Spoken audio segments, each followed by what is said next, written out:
welcome all you Zoomers. Welcome to the world famous Sail Power Steam Museum, Sharps Point South, here on the south end of Rockland. Finest maritime museum in South Rockland. There's no question about that. I'm Captain Jim Sharp and my little wife Meg behind me here. We've got a great program tonight on Harbormasters of the Maine coast at Penobscot Bay, Harbormasters Penobscot Bay. Women on the water, all female, high-powered females tonight. This is going to be quite an exciting program, I'm sure. Harbormasters Roundtable. It's got to be a round table, but the square table would never do for tonight. This is number 33 of our captain's quarters. 33, my God, it's amazing. We've done 33 of these things. Down in the lower right-hand side, you see all these reprobates down there. These are all captains of sailing vessels.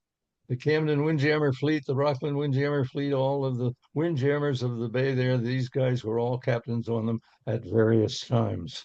So tonight we're going to find out about the problems of a harbor master, and it's going to be a really exciting show, I'm sure. Hold on to your seats. Here's the lineup right here. Kathy Givens in Belfast, Abbie Leonard, Rockport, and Molly Eddy, Rockland. And our host tonight, our director of waterfront programs, Captain Jen Feeney. She's going to be the referee, shall we say, for all these gals. And we hope it's going to be a hair-raising evening. Jen, are you there? I am. You're here. Can you tell me a little bit about your qualifications, your credentials to be able to host an affair like this? You are a licensed captain, are you not? I am indeed. I am the waterfront program director at the Sail Power and Steam Museum and the Midcoast Sailing Center. I have been a captain for 25 years, or maybe a couple more. What tonnage and what area? I have 100-ton with an auxiliary sail, and I have been sailing in, well, let's see, I sailed tall ships and square riggers in Europe and schooners and yachts in the Caribbean and lots of little wooden boats all around Maine. And now I have found myself at Sharps Point South. How lucky can you get? That's wonderful. Well, you've got quite a history there on the water. So, all right, we'll get down to business now. If you'll hang on, we've got one other thing to do. We'll try and do this quickly. We'll try and do this without too much pain. But we got to tell you a little bit about the world famous Sail Power Steam Museum. Up there in the upper left, that's the old building. Actually, it was built by Outward Bound. They put it in here for us. We took over 16 years ago. My wife and I started this museum. And that building now is right solid full. Of course, we have Dynamite Payson's boat building shop there on the left side, and a steam house on the right side with 12 running steam engines. In the museum, we've got so many wonderful pieces of display. We have the schooner Bowden in our Arctic Museum there. We've got they completed the set of building materials in the snow shipyard room and so on and so forth. I'm getting a little tongue-tied here, but we've got that building so full now we've had to move on. You can see one of the Outward Bound boats actually on the right-hand side of the building there in the field. 2019, we got a schooner that was donated to us. Wonderful schooner. Rather than sell it, rather than get rid of it, we decided to dig a hole and put it in the front yard. It's a wonderful thing. You can go aboard and take your pictures of yourself at the wheel. You can walk the decks of a schooner. I guarantee you won't get seasick. That boat will not move. It will not rock unless we have a terrible earthquake or something unusual. Down below, with the building filled up, our old building filled up, we had to build a new building. We had to expand. So there's our new building. A couple of years ago, we put that in. We've got a wonderful big steam engine, 40-foot stern paddle wheel steam engine in there. We've got the Light Horseman, Weymouth's vessel when they discovered Penobscot Bay in 1605. Oh, a number of other little sailing boats and all kinds of wonderful engines in that building. And over on the lower left, that's the kind of thing that went on our property right here, the snow shipyard. Back in those days, they built great big vessels. This is a four-masted schooner in stocks, they call it. You can see the frames there. It took a whole forest of wood to make enough wood to make the frames on that vessel. What an incredible thing the snow shipyard was. And we'll be learning a whole lot more about that on one of um, our next presentations. This one really tickles the devil out of me. Our skiff program, SKFS, Sail Kids for Free. It's a wonderful program. We take kids 8 to 14 years old, little kids like you can see them there in the left-hand side. Well, down there setting the sails on these boats, learning how to put the sails up on these little Optimus prams. These little things, they look like a cigar box, just 6 feet long, but they are an international class sailing vessel. They learn the rudders, they learn the centerboards, they learn everything and soak it up like a sponge. We take them in for a whole week sail training from Monday right through to Friday. This is Monday. They're learning the ins and outs of it. Tuesday, they put up boats overboard, shove them away from the dock, and they learn how they operate, how they sail. Wednesday, they turn the boats over, fill them full of water, and they right them up again and bail them out. Of course, they're all in life jackets, and the boats have flotations, so they don't sink. But they bail them out and they right them up again, and they keep on sailing. That's the way they have to learn to do. And Thursday, they get pretty proficient. By Friday, they are sailing down in the lower picture there, sailing out around the buoys out in the outer part of the harbor and racing each other, racing their buddies. Look at this kid over on the right there. He's got a smile. He's got a smile so broad, he's going to swallow his head in a minute. God, they're having such a great time. And we do it all through free for them and all through donations for uh, at the museum and so on. So keep that in mind when you have a few extra bucks. $250 will put a kid out on a boat and give them a whole. We graduated 150 kids last year and the year before that and the year before that, and it's just so good for them. Also, we do adult sail training. If you are a sailor, we hone your skills for you. We do give you time in boats and critiques so that you know the fine points of sailing. Sail a classic there. That little boat right underneath the sail, the word sail, is a little friendship sloop. What a beautiful little piece of gear that is. And over on the far right is a friendship sloop under sail. You can see what a magnificent boat that is. The other one, the other drawing there is a Herreshoff 12.5, and it also is a very classical vessel, well known in the world of sailors. Come and we have a couple of boats, a couple of friendships, and a couple of Herreshoff boats, and you can come and sail any of them. Upper left, we have our Sunday jam every Sunday. Been having it for 15, 16 years now. People bring their instruments and sing sea shanties and all kinds of standards and wonderful music. It's all completely free, just for the benefit of the community. We have our big tent down in the lower regions there, a big tent down on the beach where you can come, you can have a wedding, you can have a party, you can have any kind of great dinner that you'd like to have under that tent. We have a band that comes and plays for our lobster bakes and that kind of thing. So keep in touch with us. All of these things are possible. So many different things possible at the world famous Sail Power Steam Museum. Thank you very much. We couldn't do it without you. Please remember, our donations are very much encouraged, and our volunteers are great. Volunteers are very welcome also.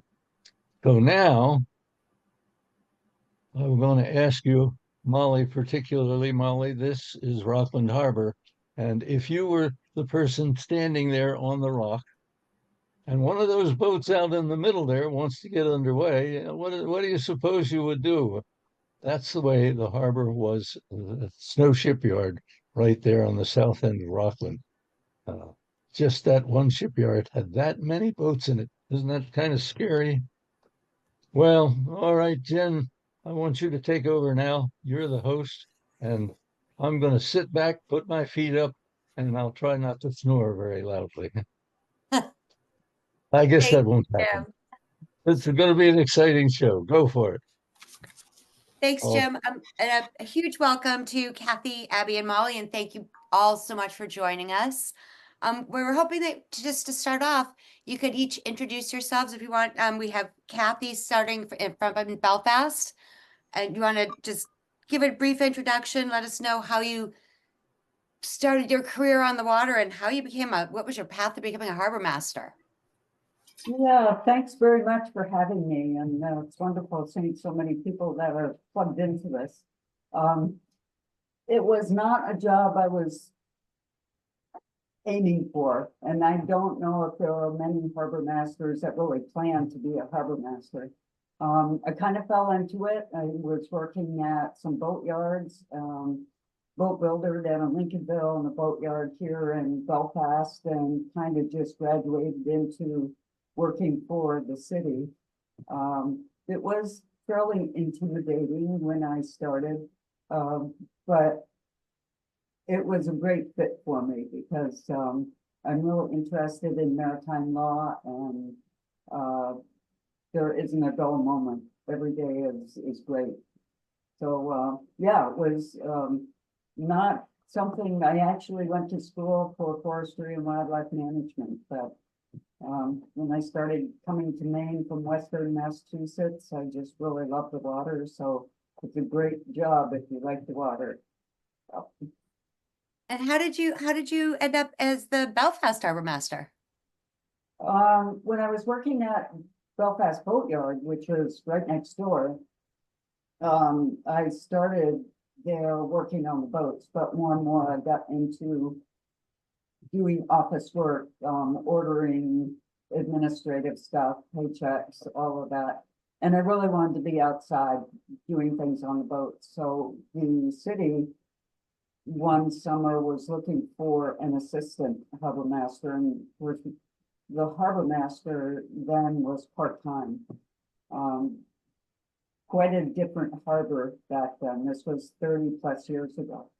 So I took the job of the assistant, and a year later they appointed me as harbor master. So I just kind of fell into it.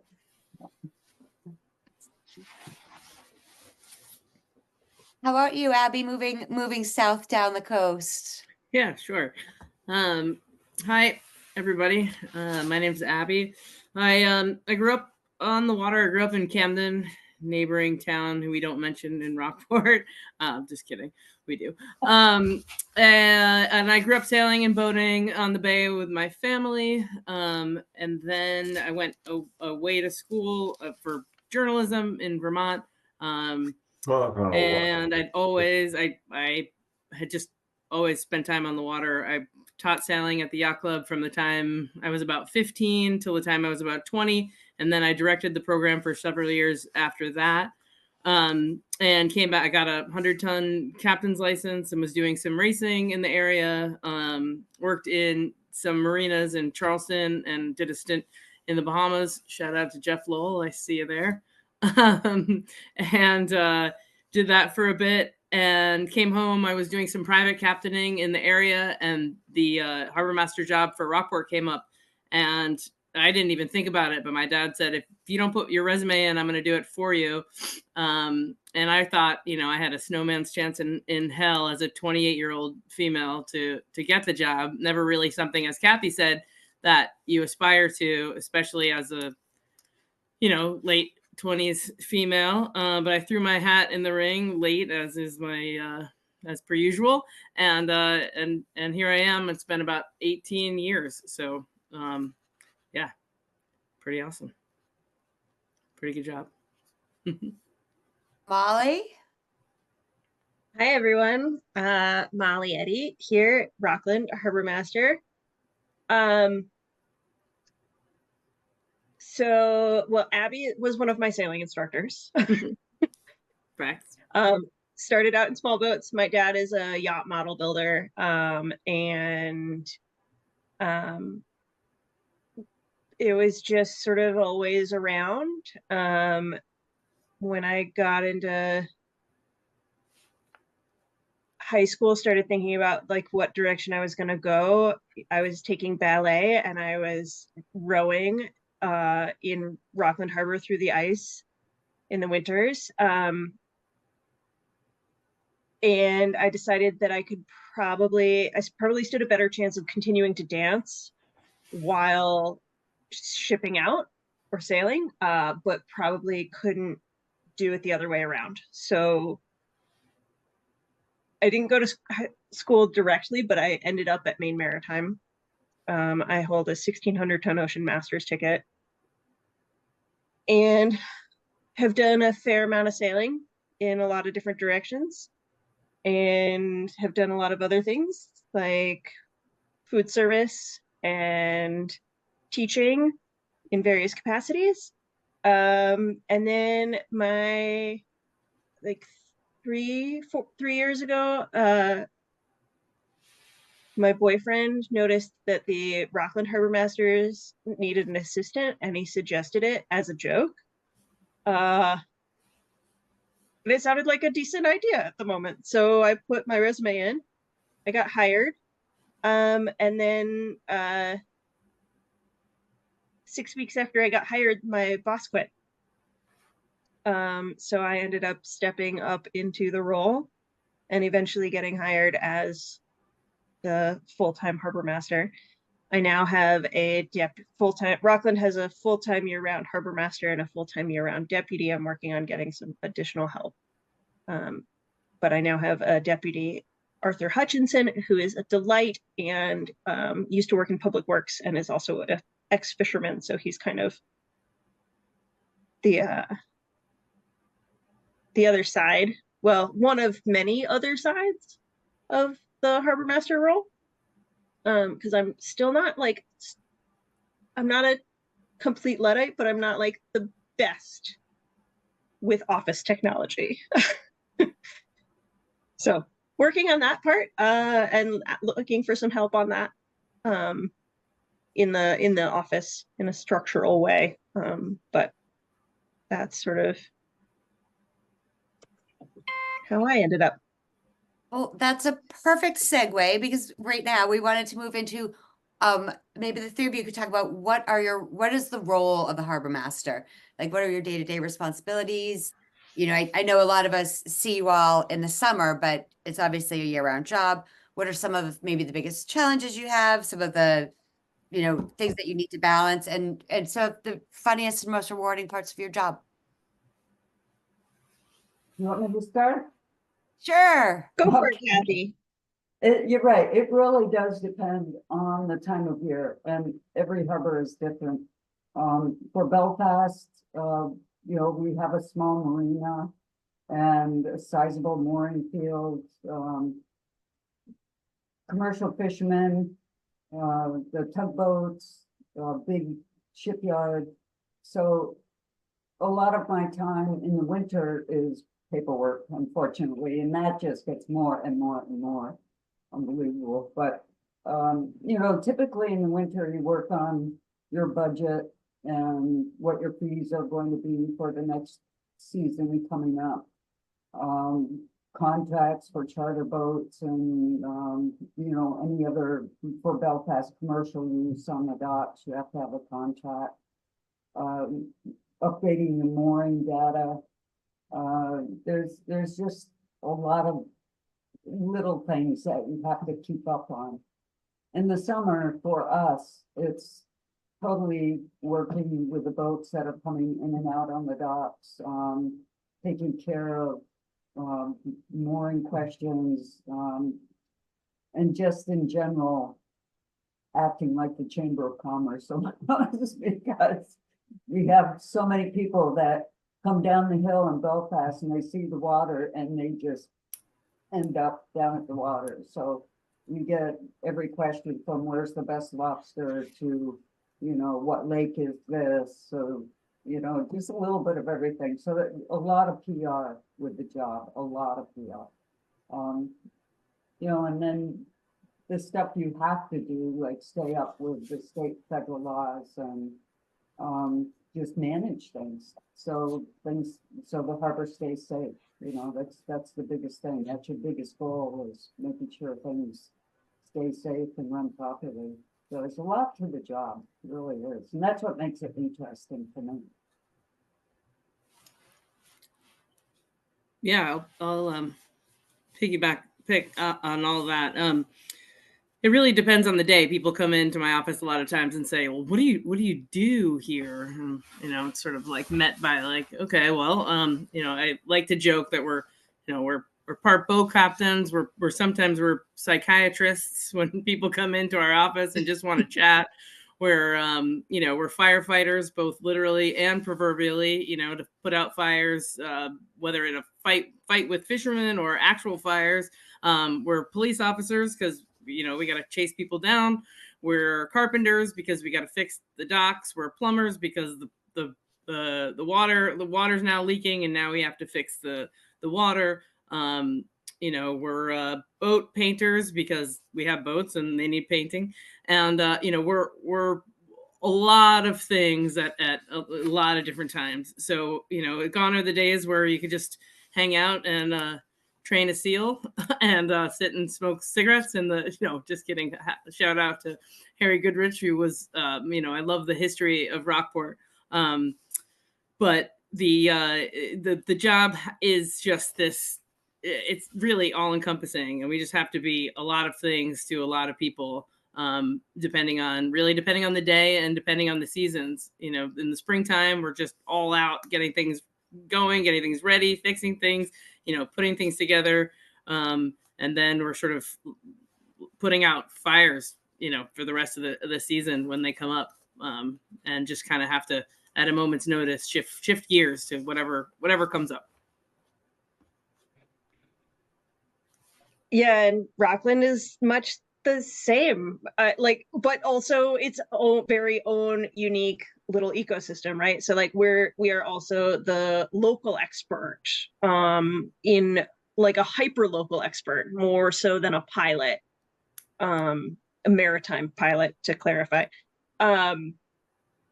So when the cruise ships or the Navy comes in, I make recommendations to the pilots as to where they should anchor. Sometimes they don't pay any attention, the Navy in particular. So there's like the overall larger scale planning too, of like, where are we going in the future? Like, what's the budget look like? How are we going to plan for like more and more storm damage? What can we do to mitigate that? Like, so there's this like super high level, and then like the next minute you are changing a light bulb, unclogging a toilet, and for sure, dealing and putting out emotional fires with people, because there's always something. Someone didn't read a sign correctly and now they're having a complete conniption fit. And all of that is happening all at once. So there's the role that we all got hired for, which has like some stated things in it. And then there's the actual role, right? The reality of that role, which is far greater.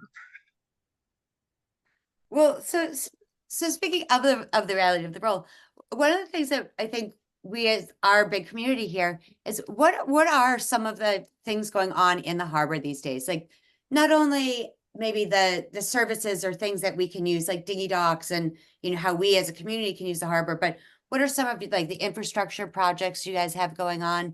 And also, how are you dealing? I mean, a lot of the harbors were underwater last year. How are we dealing with some of the changes that we're seeing these days? Yeah, that's a topic that can go on for a long time. Climate change has been a biggie for, I'm sure, all of us. Anybody that has any kind of infrastructure, docks, that sort of thing, it's put a whole new aspect of maintenance and, how do you take care of it for the future, and just trying to maintain, again, the safety aspect of, what the fishermen need, what the recreational boaters need, what the public needs, and how do you mitigate that infrastructure for the future. It's really complicated. It's hard to wrap your head around looking at your facility that, for me, I've, worked at for 30 years and thinking that in however long, 50 years, 70 years, it's going to be underwater. And to actually try to figure out what you can do to either create a new infrastructure or stop the water from coming in. And that's something you simply can't do. So the whole thing with climate change has not only been a lot more work with, I'm still working on the storm damage we had a couple of years ago between FEMA and the insurance companies, but from now on, any maintenance or improvements we do has to consider climate change, whether, especially if you're going through state and federal funding. I mean, that's just automatically part of the deal, that you have to consider how your infrastructure might be damaged by climate change. So it adds a whole nother layer of, I guess, consciousness to, a facility that you may have been used to for a long time is no longer like that anymore. For me, it's a lot. Yeah. Yeah, I agree. Rockport just put together a task force of business owners, fishermen, all the stakeholders, different stakeholders in the harbor. And we put $60,000 aside, well, budgeted $60,000 for a comprehensive plan, which I think is a lot of towns are starting to do. Camden is starting to look at one. We actually hired the same people that Camden did, because why reinvent the wheel if they're, we hired Richardson and Associates, which is a landscape architecture firm, but then they work with WSP, which is a engineering firm. And they are going to come together and come up with a plan, hopefully a plan for us to not only, combat some of these things that we're seeing with the storms. I mean, anecdotally, you just look out and, I think I've seen the water come up 5 times in the 17 years I've been here, significantly up over the seawall. And 3 of those times have been in the past 12 months. So it's not like what we're planning for. It's what's here now. And it's what we have to start reacting to right now. It's not just what's happening in the future. It's happening, regularly. These 100-year storms are not 100-year storms. They're much more frequent than that. So I hope that we're going to have some, maybe not some answers of what we're going to be able to do right away, but sort of a phased plan, so that it'll be hopefully a dynamic plan, so that we can, we're not going to have all the money to do everything that we need to do. We're pretty blessed in Rockport as far as infrastructure. We don't have a lot of businesses that will be in even the floodplain with 3 feet of sea level rise. We have a few, my office being one, and a few other things, the boat club, where the fishermen operate. So, we're just kind of trying to look at all the uses and, try to make them more efficient, not really change things, but also, and figure out, FEMA can be the money there's money there. I don't know how that's going to happen, how that's going to flush out in the future. But they want you to put it back to pre-storm condition, and pre-storm condition is just, throwing dirt into a hole that's literally throwing dirt into a hole that's going to wash out again. So, the pre-storm condition stuff. So then you have to deal with another which is the mitigation. But if we're going to spend FEMA money on mitigation, we want to have a plan to know that we're not just going to have to rip it out again because we need to go up 3 feet. So we're really trying to get a comprehensive look at what we can do. So that's what we're kind of working on right now. And in Rockland, sort of like in some ways, well, so I walked in, I'm the baby of the bunch here in my role. And I walked into Rockland and there was already a downtown waterfront plan, like comprehensive plan for at least Rockland's public spaces on the waterfront and lifting those, and planning for some resiliency there. So that is already sort of in the works for some of Rockland's harbor infrastructure, the city's part of the infrastructure. When we get into businesses and stuff, that's above my pay grade. For what their plans are. We are in the middle of redoing the lighthouse roof on the breakwater right now and fixing some of the storm damage siding on the east face of the building. And that's a whole like nightmare in itself of bureaucratic red tape, because it's an Army Corps structure, or it's on an Army Corps structure. It's a municipally owned building that has a state historic preservation easement on it that is pretty ironclad. And the Coast Guard has access and maintains the light to the building. So we're doing things with the lighthouse right now where we were able to we're blending the old and the new. So like there's Gore-Tex underlayment going on the siding or under the siding and cedar breather, but then we're going back in time to like oil dipped cedar shingles so we don't have to deal with paint mitigation in the future. And how that all shakes out with what happens with FEMA with the like what's mitigation and what's, you know, pre-storm condition is going to be a little bit like navigating that is, you know, on top of it all is the cherry, but we're going to figure it out.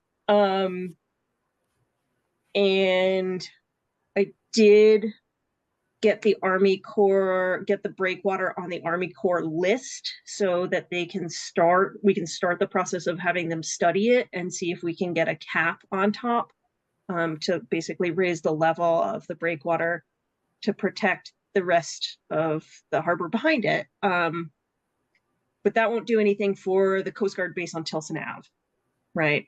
Or the ferry terminal. So they're sort of, at the moment, those guys are like on their own, more or less, as far as the infrastructure and the climate resiliency planning goes. But because I only have so much capacity. Well, on that note, how can we as a community, you know, in our respective towns, how can we as a community become more involved with some of these projects or initiatives? Or it's, you know, is that something that you are looking to bring people into, or Well, it's an interesting, that's a good question. Part of the division that I see with my job as working for the city is that we're protecting public access, basically, you know, the city landing and the floats and, you know, all of our infrastructure is for public access, and that's really, really important. But there are also the other businesses on the harbor that were damaged, that are privately owned, and the private homes that were damaged. And so you have, I've been totally focused on just trying to take care of my spot, but that doesn't mean I'm not conscious of everybody else that really needs help. And we did have a couple of meetings here where we were trying to get both the city to look at what they needed to get done overall, not just with the harbor, but also the private individuals and the private businesses that also needed help. And that's kind of a tough thing all the way around, because a lot of the funding is for public use. It's not so much for private use. So it's tough watching people that you work with on the harbor that are, you know, looking at their future, you know, and the problems they have to deal with. And you want to just kind of help everybody, you know. So that's where I'm at with it. Yeah. And are you finished, Kathy? Is that you good? What's that? Are you good with that question? Can I jump in? Okay. Yeah. All right. So yeah, in Rockport with this plan, with this strategic plan that we're coming up with, there's going to be a whole public input section. So probably in March we'll be going out to the public looking for input on, what everybody thinks and trying to engage the public in having some input in this plan. So you can stay tuned to the town website. I've kind of been trying to play webmaster as well as Harbormaster and try to get that up to speed a little bit. But that's not exactly in my wheelhouse, pun intended. So we're just stay tuned to the website if you want to get involved with any of that, the plan. And as far as community engagement in general, I mean, I always love to hear from folks. I like to talk, and just having conversationally and seeing what everybody thinks, and just getting a sense, getting a beat on what everybody, where everybody's at as far as what they think should be done, can be done, shouldn't be done, all of that. So just keep talking. Yeah, and in Rockland, there is a downtown waterfront project website where you can check in and see the updates and potentially get involved with that, the rest of the planning of that project. I need solid folks on the Lighthouse Committee as the Lighthouse Working Group. So people that have experienced fundraising and maybe some vision there and are willing to also, occasionally swing a hammer, but a lot of it is more sort of in the planning part right now, and the motivating the rest of the community to helping with the lighthouse. The Harbor Commission, if you one of the best ways to get involved with the harbors in general or in your city and your community is the Harbor Commission. And you don't have to be a member of the Harbor Commission to go to the meeting. And figure out see how your people are, how the rest of your community is helping manage the harbor. I think when I take out the zoomed out view of what my role is, that, is a little bit bigger than what I signed up for, it really is as a voice for the community. And so you will see me walking around the harbor from time to time, checking in with people. It's winter right now, so I am maybe a little bit more introverted than Abbie, and so if I don't have to see you right now, I would like to not, so that I have patience for the summer. Fair enough. We're all bearing witness, okay. Yeah, if the plumbing in my building is completely frozen, so the door to my office is locked even when I'm in there, because that's just a whole thing on its own. But yes, we are here as representatives of the community and as advocates for public access to the water, as well as we're parenting the harbors, right? You have a fisherman and you have a wreck boater, or you have a coast, the coastie who is always picking up the same fisherman and checking his boat, right? And there's and the Marine Patrol, and then, whoever else is in the harbor, and there's all these different interests. And so, part of our job is a little bit of keeping the kids playing in the sandbox nicely together. You have the mooring guys, and then we're just trying to make sure that everyone sort of plays nicely is a large part of the job. Yeah, and so also swing by the office in the winter. Please make an appointment so I can make sure that I'm actually there, and please use the head ahead of time before you show up, because it's not pretty in there. but you know, if you have questions, like that's literally what we're there for. Well, perfect segue. We do want to open up to some questions, but before we jump into questions, I mean, right now we have our women on the water. You know, women have been involved in the maritime industry throughout history, and I guess we were wondering, how has it changed during your careers? And what are some of the funniest or most like what are some of the situations that you found yourselves in? That you know, I've heard some of your stories that you know, just being a female harbor master, it's your job doesn't change, but the perception of you in your job might be the piece that you get. And could you share some of those moments with us? Go for it, Abbie. All right. Well, you know, I always joke, you know, people walking down the dock, not even joke because it's happened before. People will be like, you know, have you seen, I can't find the harbor master. Have you seen him? I can't find him anywhere. And my shirt literally says harbor master on the shirt. And then I'll be like, I don't know. I haven't seen him. I hear he's kind of an a-hole. So watch out. And then continue on my way. And just, you know, there's sort of countless stories where I don't let it bother me, but sort of reflecting on my career and looking back, I kind of go, huh, I wonder if that would be different, or I wonder if that, you know, if there's a couple of stories of fishermen who, you know, was literally on like completely high and dry on the rocks on Indian Island. He lost reverse. Nope, he lost gear. He only had reverse. And so he couldn't, and just became completely, you know, he was just on top of Indian Island like this. And in the tide, it was a really big tide. So the tide was just draining and going. And we have a big boat to go in, but we had to bring the skiff out because we couldn't get the big boat in.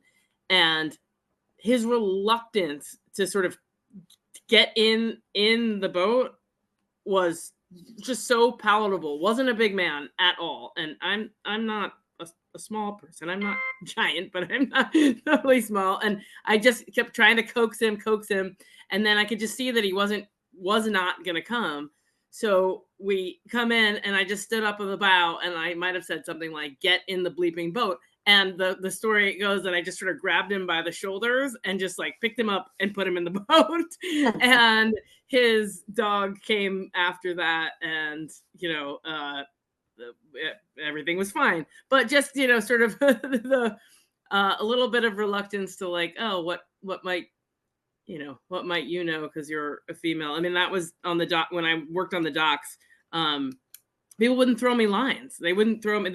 I worked in a marina in Charleston, and there was 12 knots of current, and the boats would be flying by, and like mostly gentlemen, would not throw me the line. Like, what are you gonna do with it? And I'm just like, oh, okay, you can power through at 12 knots with one screw and see how you do. Or just wouldn't listen to be, you know, bow into the current, and just all like a number of different situations where, you know, do it a couple of times, and then they start to listen and have respect, and you know, and I'm not saying that is across the board a sweeping generalization, but those are just, you know, a few things. Well, and I think like, thank goodness we have Kathy and Abbie. So folks have gotten used to it, but I am Rockland's first female harbor master. I have found that, so my deputy is a 55-year-old stocky, you know, ex-fisherman with the biggest hands you've ever seen. And he is a delightful human. But there are times where like we actually do, like we refer to each other as mom and dad. And it's like, okay, dad, you got to take this one. Like mom's in on this one. Or he'll like tell people like, hey, like, don't, like, I'm dealing with you right now, but if you don't deal with me, like the harbor master is going to be pissed and she gets mean. So like, I don't even have to be mean most of the time because I'm mean mommy in the like ether. But I find like I have some wreck boaters or like individual, like from time to time who like to tell me how to run the boat, especially when I'm like towing floats around. Despite the fact that I have a towing endorsement, like tugboat towing endorsement. But that the fishermen, there are times when like having Hutch at the fish pier is actually like, even though that's his job, it's better for me to show up because like the testosterone levels just sort of drop, and like they're all used to being yelled at by their wives anyway. So it's fine. You know, I come in and I like gentle parent them and I'm like, hey, so, and they're like, oh, we've been doing this for 70 years, you know, collectively between the two of us. And I'm like, great, cool, awesome. I totally hear that. And you're a big, strong man. And right now we're going to do it my way. Yeah, and I think sometimes it becomes, you know, it's not necessarily a disadvantage or an advantage, but that when Molly was talking about that sort of like testosterone or like the tribal sort of chest bumping can go away, and we can sort of disarm a situation without escalating it to a, you know, a chest thumping contest. I almost said something less appropriate.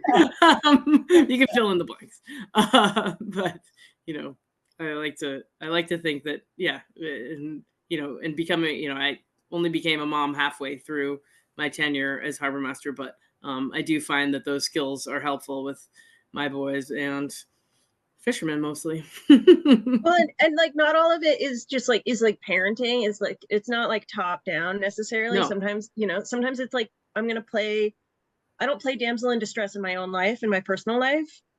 Try not to generally, but like occasionally we'll do it on behalf of the city. You know, and like asking for someone to you know, come over real quick, you know, or like also just remembering to play, I think is helpful. You know, I have certain people around the harbor that I like just routinely call or text and give them a hard time. You know, like Rockland PD is like partially because their building is falling to pieces. Some of them are in trailers right now, and I've been sending them like trailer park memes or trailer park boys memes. You know, like, which is a very niche show, by the way. It is quite funny. Or, you know, yeah, just giving people guff in ways that, you know, maybe they're accustomed to, but maybe not. And it's like a way of playing. And really the harbor, it all comes down to relationships, right? Like that, like we are community members, we are here. And if I want to get something done, it's going to go over a lot better if I have built a solid relationship with the businesses and the people that I need to have this stuff done, than if I just show up and I, you know, demand something and order people around, at least for me. Yeah, a lot of it is relationships for sure. Yeah, Just because this fits into a question that somebody has asked over on the side, Jen, I'm kind of collecting questions for later too, but somebody was asking, and Kathy, I remember many years ago, people saying Belfast as a woman harbor master, and that was such an unusual thing at the time and so impressive. But somebody's asked, how many women harbor masters are there in Maine? Do you know? right now, I would guess 6. When I started, you know, this was 30 years ago, I was the only one. But there have been some smaller towns close to here that have had women harbor masters. Stonington had a woman harbor master. She hung in there for a while, but things were getting kind of intense there for her, I think. But so I think Molly and Abbie and myself are the core. You know, we've been around the longest at this point. But right now, I'm trying to think where else. Do you guys know? I don't, Any other? There was- Fox Harbor, right. Yeah, Addison, Maine. That's my friend Irene Mottram, who was a game warden for years, the only female game warden in the state. She's tough as nails. And their Portland team has several like deputies that are female, and there may be some shifts happening in that lineup, but I don't know. yeah, so not a lot, but I do really believe that, as Abbie was saying, women are good at this job because they're not looking for fights. And you kind of know how to juggle 100 things at one time. We're organized typically. Maybe I should speak for myself, but I think you should on that one. but I think there are a lot of things about this job that makes it easier for a woman to do it well.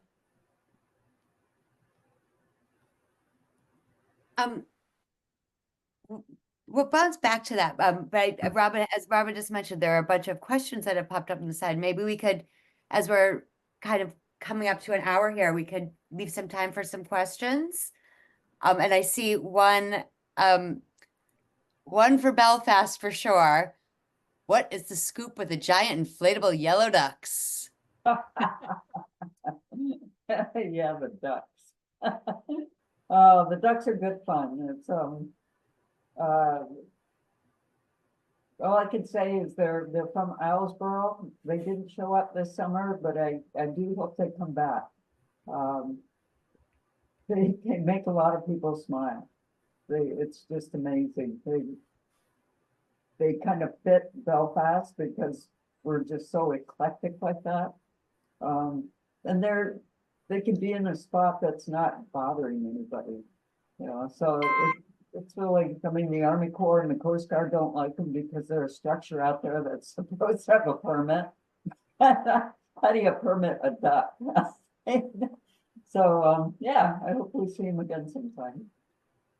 They've gone on walkabout a couple times, haven't they, during Yeah, storms? oh my gosh. Yep. You know, a couple of years ago, we had one get away from us, and it was like some horror movie or something. It was like laughing at us, and there was just so much windage on that thing. We were chasing it with the harbor boat, and actually got a line on it, but the line snapped, and the thing just ended up back out on Islesboro.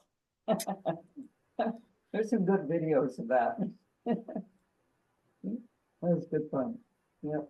That's actually a segue to something I'd like to talk about briefly, which is the harbor law, right? Like, I don't want to go like way deep into, you know, all the nuts and bolts of harbor law, but just give people a quick idea of the structure of it, right? So Maine was part of Massachusetts. Most of the harbor law that we have is like really solid. It's based on a colonial ordinance that predates the US, and it has been litigated, right, for 400 years.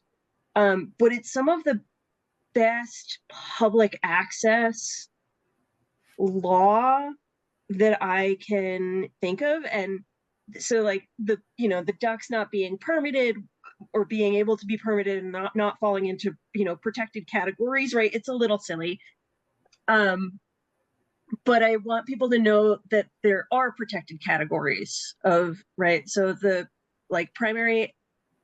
harbors are for public access, and like you own the harbor of the town that you live in. You own a part of that harbor. And so every mooring that's there is paying rent to compensate you, right? And that goes back into the harbor budget and then like turns into some infrastructure, or, you know, it pays, you know, for our time to help manage everything. But so the primary access, like harbors it's a park basically, right? And so if you want to rent space in the park, then you can rent space in the park, but there's certain limits on things. So the like, if you own waterfront property, you're allowed to have one mooring in the state of Maine, like as close to the front of your property as possible. And sometimes it's not right close because there's other things that are happening. Or because the people who own the property before you didn't do that earlier. And then fishermen and, their families are protected, right? Or they're not protected necessarily, but they're sort of next on the list, right? So like if you live in this town and you are a commercial fisherman, you have access, and you are actually the only people that are allowed to pass their moorings down to their children through their family. Like, so me as not fishing family, if I wanted to pass my mooring over to my son, it has to go through a wait list. My son has to be on the wait list to get that mooring. And then local residents are next sort of in line, and then everybody else, right? Because local residents, you live in the town, you're paying taxes. So you are next on that list for access to the harbor. And it's something that I feel really strongly about, that like, this is actually really good law. The other thing that is sort of the three primary goals are fishing, fouling, or navigating. So if you want to cross someone's waterfront property on the beach, you can do so. Like, folks in the state of Maine, it's different in every state. Folks in the state of Maine can own, it's down to the low water line. And if you are not fishing, fouling, or navigating, like, they can ask you to leave. So if you want to walk along the beach and you know that someone is, real protective of that beach, you might want to take a fishing rod with you. Or hope that it's like bird season and take your rifle with you, because fouling hasn't historically been to include bird watching. But those are all things that are like protected in harbor law. And so like that is also like part of what we do, is like, that's the like cop side of things that Abbie was saying.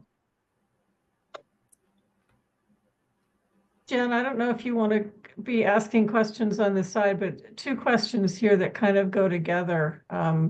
There's one kind of directly for Molly, but I think maybe Kathy as well, is how has cruise ship traffic impacted the harbor? But also, what is your role in working with tourism and expanding tourism in the harbors? Yeah, the cruise ship issue is, well, it is an issue in Belfast right now. And there are two different types of cruise ships. There are the small ships that American Cruise Lines typically has along the coast of Maine. And then the larger ships, which are, 2,000 to 4,000 passengers, which Molly deals with. She deals with both.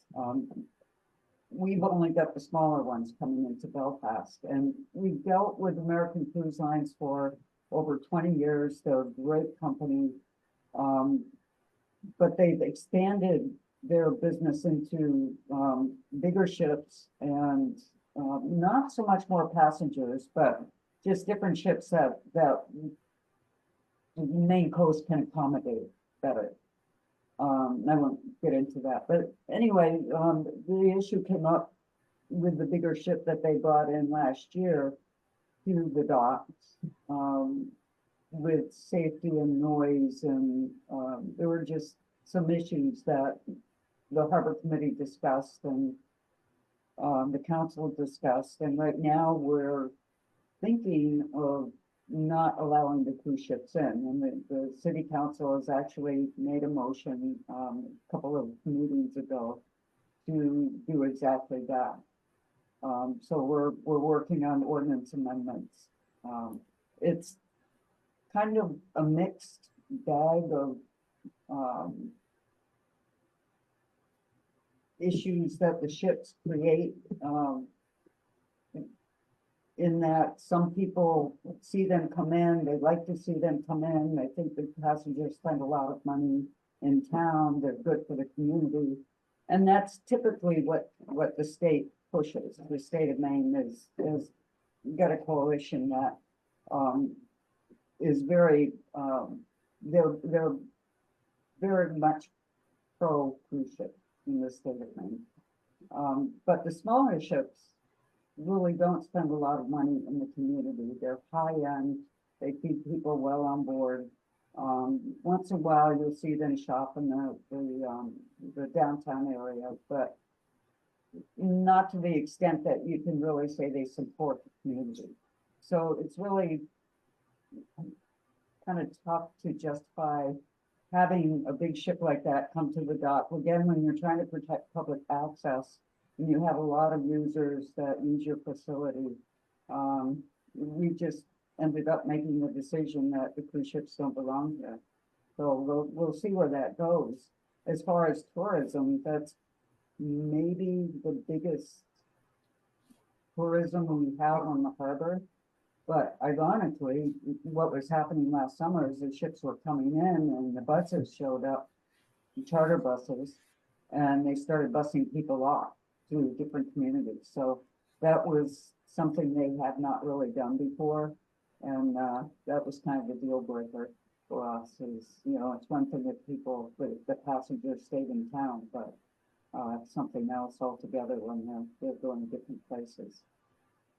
So I'm sure Abbie can speak about the cruise ship issues they're having in Rockland, or whether they like them. They might work pretty well there, but not in Belfast. You mean Molly, right? Yeah, we don't. We just get the buses from the cruise ship, so we do get an influx of bus So that's traffic. where they're going. Yeah, thankfully we do not have to deal with that. But the buses are a major issue. When you get 2 or 3 or 4 big buses coming in and out, I mean, you guys have, if you've ever been down into Rockport Harbor, it becomes a bottleneck, and it's a huge, you know, there's so many mixed uses. We get big launch, you know, commercial launchers launching big boats, and we get, you know, the traffic coming in and out. And when you have buses coming in and out and just, you know, coming really to check out Andre the Seal statue and punish the bathrooms, it's you know, it's not awesome, but we can't really do much about it. We're a public park. So Molly, I'll let you talk about the cruise ships over there. That is also something that happens a fair amount, though, that like I'll get on the radio or I'll answer the phone and someone will think that they have called Rockport because they're not used to me answering yet. We're getting there. So the cruise ships in Rockland, you know, like I walked into it, right? There's the like, we all have our own, you know, personal feelings, and then there's like what are the needs of the community and the desires of the community. And you know, Rockland is also a bigger harbor and a more spread out town than Belfast or Rockport, frankly, right? Like it's a little flatter and a more of a open basin, so it handles things differently. Rockland has expanded the option to the large cruise ships, the big foreign flagged ones, to basically up to potentially 9 in September and October. That takes a lot of work from me and my deputy. I have to provide security there, you know, eyes on the scene, making sure that everyone's playing nicely, you know. And I have to be there. I have to be anchored to, you know, the public landing for 12 hours that day, which means I'm not doing the rest of my job, right? Rockland gets $10 a head for those boats. The small cruise ships, American Cruise Lines, the domestic ones, they don't require as much maintenance from me on a personal level. They do take up space, right? So and they would like to be, dockside in Rockland 7 days a week. They would like to own basically that dock, and they have offered to do that. They have offered to buy new infrastructure in return for, primary use. When those boats are at the public landing, we lose recreational boaters because of the setup of the public landing. It looks like you can't get behind them. Everyone, our rec boaters they don't do a whole lot of boating every day. It's not my grandfather's generation where they're sailing for 3 weeks at a time, cruising every summer, and then sailing every weekend also. Folks are lucky if they get out 5 or 6 times on their boats every summer, and use it for more than just like a place to have cocktails and an outdoor sitting room. So Rockland is trying to balance those needs too. Looking at a formal restriction on the small domestic cruise ships, basically saying that the public landing is open to the public and to recreational boaters on weekends, so that they can't be there on the weekends, when most of our local rec boaters are actually trying to use the public landing. So it's a balance. It's kind of nice to have a steady, I know that there's a paycheck coming, this week, and what that paycheck's going to be for the city. There's also restrictions on what cruise ship funds can be spent on. So it's not, cruise ships tend to divide people, and they go wildly into one camp or the other, and it's hard to get some sort of middle ground. But people either love cruise ships or they hate them, and there's very little middle there. So Rockland, I think, is doing a good job balancing that, but the folks that love the cruise ships think it's a fountain of money, and it could be, but you have to spend that money on very specific things that benefit the cruise ship passenger experience. So you can't use it for everything. So balancing how much money's coming in with how quickly can we spend it, what can we spend it on, right, is sort of the game that Rockland is playing. You have to sort of stash it away and then use it for specific things. Bar Harbor is a lesson, I think, for everybody. And Rockland is, the Harbor Commission and City Council are, paying attention to that. And I actually had a good conversation with Chris Wharf, who's the Bar Harbor Harbormaster, and said, anytime you have questions or you want to, about dealing with our experiences, just call. Thank you, Molly. I'm just looking at the time. We've run a little bit over. So I guess I have 2 follow-ups for you. One, if folks do have more questions for you, how can they get in touch with you all? Or what's the best way to kind of continue conversations if folks, want to get more involved? And then before we go, could each of you kind of give us your final words of wisdom, what something you wish more people knew about your job as a harbor master? No pressure. Well, if people would like to get in touch with me, the easiest way would probably be through my office email, which is harbormaster@cityofbelfast.org. But people know about the job. I think, you know, for me and then I think Abbie and Molly, you know, we all agree that protecting public access is pretty important.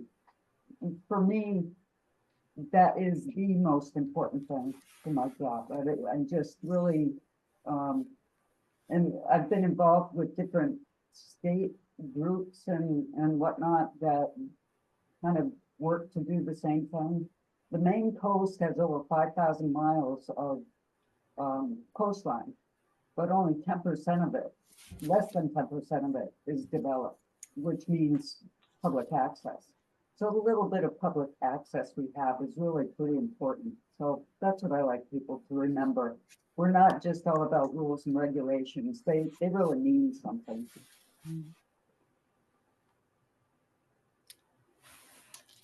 Yeah, I'll second that. Email would be probably the best way to get in touch in the wintertime. Come spring, just come on down. I am an extrovert, introverted extrovert, maybe something like that. So I do like to chat. And yeah, one of the, you know, we're the ambassadors of our harbors, and in a lot of ways in our towns. Like, what would Rockland and Belfast and Rockport be without the harbor? It would be, you know, another inland Maine town. It wouldn't have the charm. It wouldn't have the, you know, and public access is one of the main things. You know, we don't want to, what I really feel strongly about is not charging the boater, you know, not putting all the expenses of the harbor. I have 6 acres of park. We have 6 acres of park here, that people don't need to, you know, not putting all the cost of all of it onto boaters, because that makes it cost prohibitive for people to have a boat.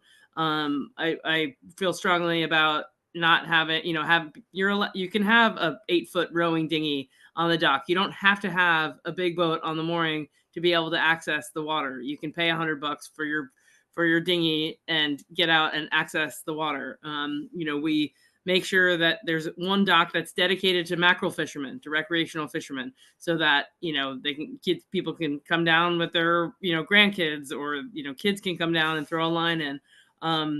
So, you know, we are, you know, try to be all things to all people.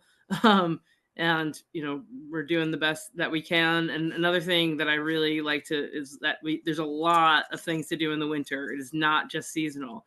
I do have another job in the winter, but it's because I'm a glutton for punishment. So, yeah, it's a year-round position, just setting up for what, you know, what we need to deal with in the summer and the shoulder seasons. So, yeah. Thanks, Abbie. And for me, also the best way to reach me is by email, and also sort of on, like, yes, 1,000% public access. And also, just because you don't see us doesn't mean we're not doing our job. Like, we are doing one of the multitudinous other facets of our job if you don't see us, and if we are like anchored to our desk, we're missing out on large portions of our job. So patience, like, please email me, and then also know that, like, I'll get to you as soon as I possibly can. In the winter, in the summer, same with the email. In the summer, come on down. You know, I'm there for a reason. I have a crew that down there, you know, and yeah, and it is public access. That being said, if you're going to access the harbor, like, you do have to pay your fees, because otherwise you're asking the little old lady up the hill who's never, you know, who's like too old to use the water and is on Social Security to subsidize your fun, which doesn't seem fair. Hey, But Molly. like, also, we keep our fees really reasonable. Molly, quick question for you. Yep. Doesn't going back to the fishermen being able to pass down their moorings to their kids, doesn't being a harbor master make you like a mooring fisherman? Couldn't you pass your mooring down to your son because you're a mooring fisherman? You got to be creative in being a harbor master. Come on. I'm creative, but I also try and toe the line. I know that I am also like being a female. I am in a more of a spotlight, and being younger, I am more in the spotlight than some of my predecessors. So I try and maintain my lines as tight as possible. You guys are all doing a great job. Kudos to you all. Yeah, Thank thank you. you. And another thing I just wanted to real quick, if Molly, sorry if I jumped on you. Just the safety aspect that we're first responders as well. You know, we're going to be the first ones that are responding to an injury, a sinking boat, you know, just having the safety standpoint that doesn't always get iterated as much as it should. You know, I'm an EMT myself, and just getting out there, being the first on the scene, is something that, you know, I think that gets forgotten a little bit, especially sometimes come budget season. We like to open our wallets for the fire department and the police department, but we are also a safety, you know, we are public safety as well. Well, and we're also like, we're not just like first responders, we're also dispatch. Right.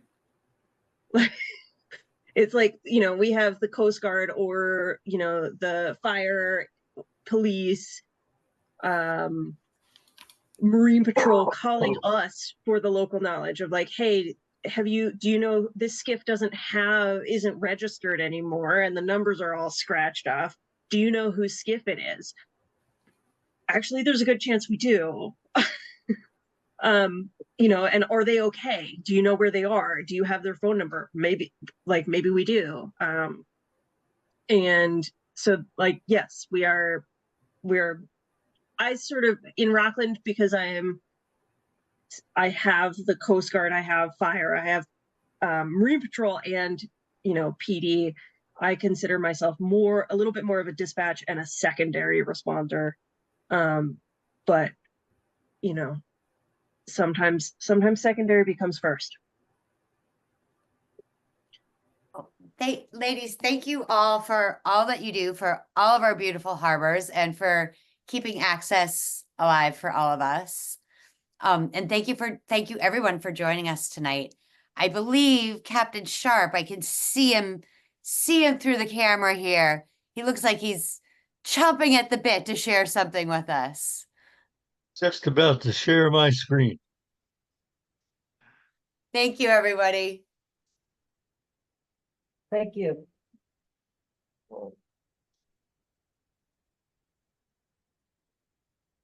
Well, Jim is doing that. I don't know if you're seeing in the chat, Molly and Kathy and Abbie, but you're getting a lot of thank yous for people. So thank you for joining us.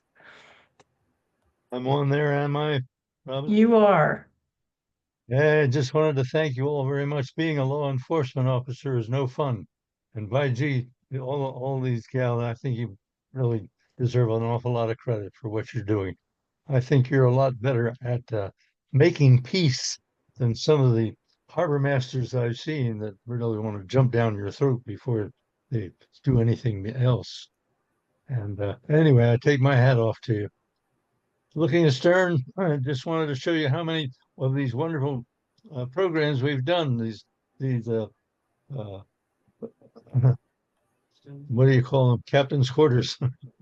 Captain's quarters, all the way back through. My gosh, all the old schooner fleet. We've done all kinds of historic ones. A lot on the schooner Bowden, and any of the schooner fleet out of the Penobscot Bay. We've done all of them, and a whole lot of captains as well. Coming on down to the more recent ones, of course, last year we had a sprinkling of them. This year we're coming up with, you can see February 18 coming up on the old Snow Shipyard. This is the history of the Snow Shipyard, the hallowed grounds on which the museum resides. This was back in the 1800s when Rockland was the fourth largest seaport in the United States.